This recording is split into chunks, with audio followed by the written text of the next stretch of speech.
ప్రజా సంక్షేమమే కూటమి ప్రభుత్వ ధ్యేయమని ఎమ్మెల్యే కేఈ శ్యామ్ కుమార్ అన్నారు. కర్నూలు జిల్లా పత్తికొండ మండలం ఓసూరు గ్రామంలో సుపరిపాలనకు తొలి అడుగు కార్యక్రమంలో ఎమ్మెల్యే కేఈ శ్యామ్ కుమార్ పాల్గొన్నారు. ముందుగా గ్రామంలో నిర్మించిన నూతన శ్రీకృష్ణ దేవాలయంలో ప్రత్యేక పూజలు చేశారు. దేవాలయమా అది ఏంటది? అదే ఓకే ఓకే ముందుగా నుంచి తీసుకుందాం. ముందుగా గ్రామంలో నిర్మించిన నూతన శ్రీకృష్ణ దేవాలయంలో ప్రత్యేక పూజలు చేశారు.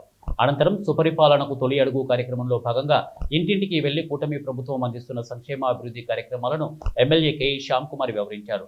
ప్రతి ఇంటిలో ఉన్న సమస్యలను ఆయన స్వయంగా అడిగి తెలుసుకొని మై టీడీపీ యాప్లో స్వయంగా వారిని సమస్యలను నమోదు చేశారు. తొలి అడుగులో భాగంగా వచ్చిన ఫిర్యాదులను త్వరగా పరిష్కరించాలని అధికారులకు సూచించారు.